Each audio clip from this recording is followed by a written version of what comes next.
Stephen Ortiz, the CEO, owner of Summers Point Cigars, he just knows his cigars. He knows his liquor. You know, he might have to compete with GPS a little bit. There'd be a little challenge there. It'd be nice in seeing that. But I might learn something. Hey, there you go. But there's one man that is truly obsessed with cigars, and that is none other than Michael Jordan himself. Right. Now, Michael Jordan, he has been known to smoke cigars that cost $500 a box. The Bulls' legend's fascination with cigars has only increased since his retirement. So, of course, from our peoples at the Sports Rush, we know that Air Jordan is considered the greatest player of all time. He's the GOAT.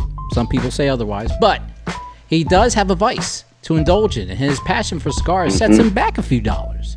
He used to smoke even during his playing days, but since his retirement, he's obviously increased the consumption by a ton. Jordan's a well-known lover of a good cigar and has been smoking daily since '93. Now that he's no longer on the courts, he admits to smoking as many as 6 cigars a day. You can even see it. If you remember the movie The Last Dance, you've seen clips of Jordan smoking his cigars back in the locker room and everything like that.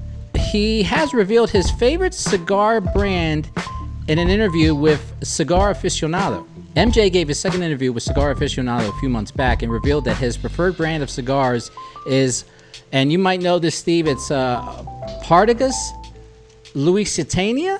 According to him, even though it is a large cigar, he isn't opposed to something smaller. Jordan says he likes to utilize a variety. Partagas is one of the oldest, most acclaimed brands of Cuban cigars. It has customers on its wait list all the time. They sell out quickly.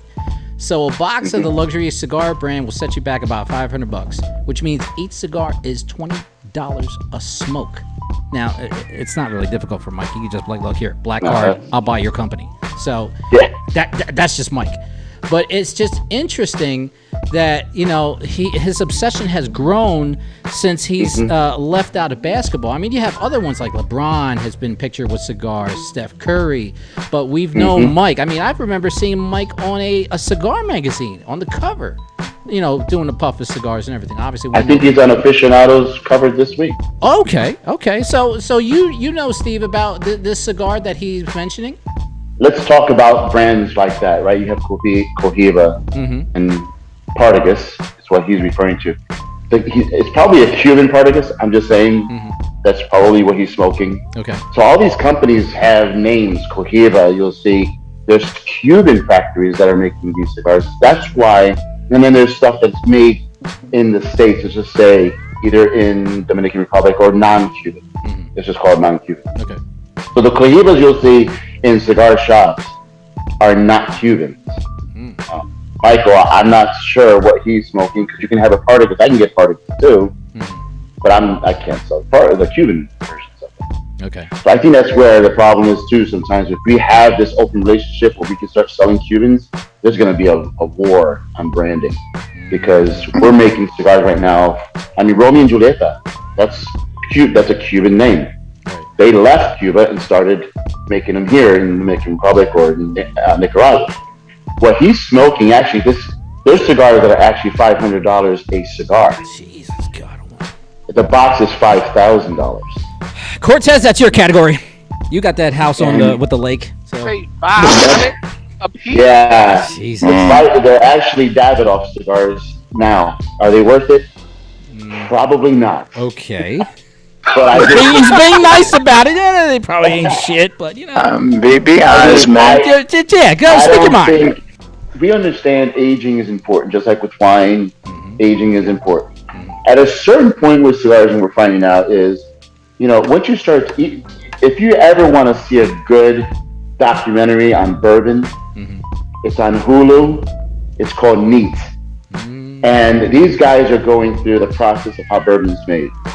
Now you'll notice that after a certain time, the aging that bourbon even longer actually doesn't really create a better bourbon. However, what you're doing, you're paying for the fact that there is less of it. You know why? Because when that bourbon's aging in those barrels, what do you get that comes out of the barrel, the vapor? What do they call that? The angel share. That happens in wine. Yeah. Okay, so when you do that, you do a single barrel, single cask, you're losing a lot more over the years, correct? So that batch of bourbon is getting your yield, let's just say, is smaller. That's what increases the value. Not the fact that it's even a better bourbon. Okay.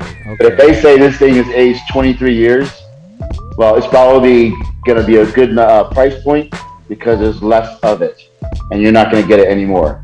Imagine you got to wait another 23 years for this bourbon to come back out. You're not. So that's why the value of that goes up. Now, cigars. Cigars typically are aged 6 years, 6 to 10, let's say.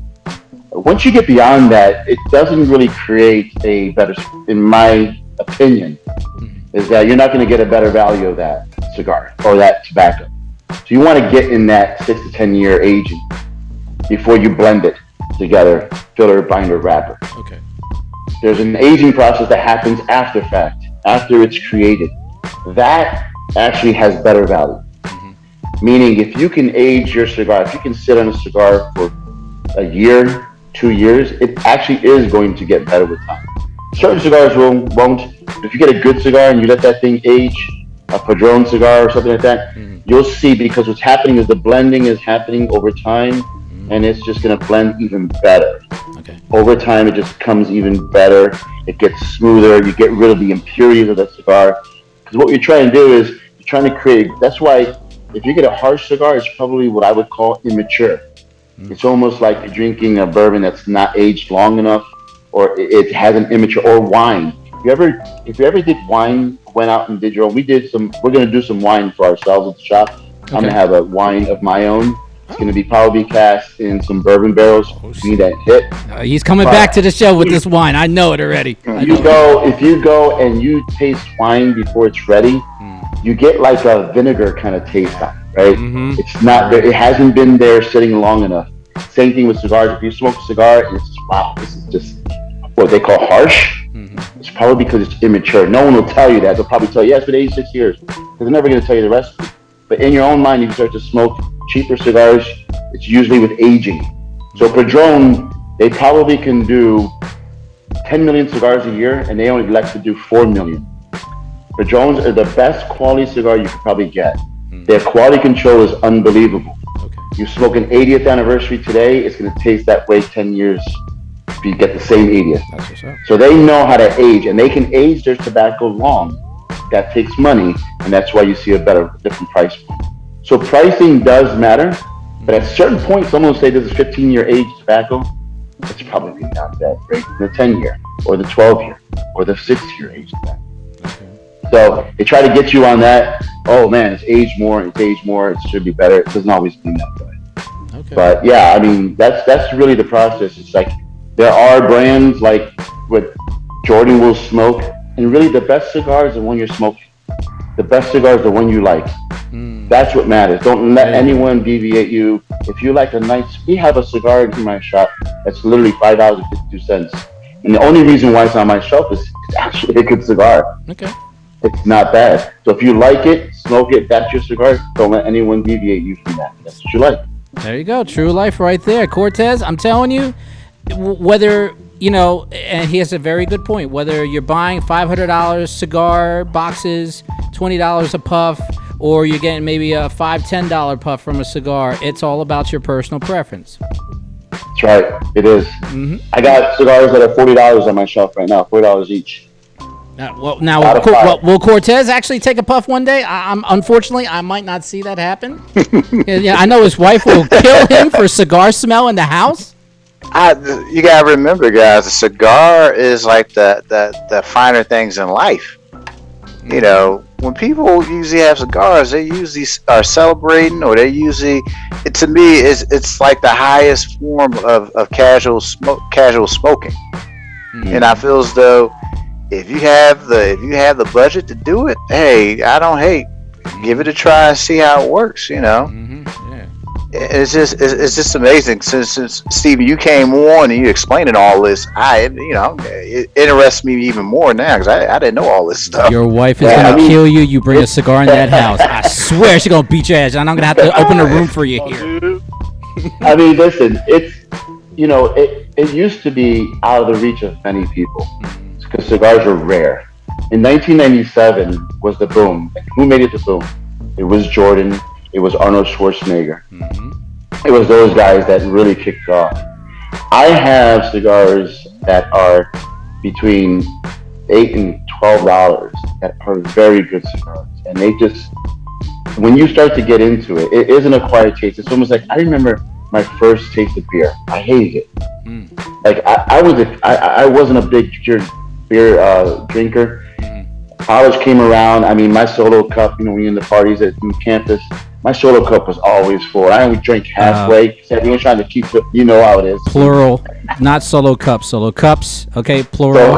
We work double. We always do double at Temple. Shout out to But TU. I didn't do a lot of beer. It was an acquired taste for me, and cigar smoking is an acquired thing. And it used to be for celebratory reasons, like you were saying, Cortez. That's what people did. Nowadays, it's actually what people have to do. And now the reason why I'm saying it is, it actually is a moment in time where you can escape.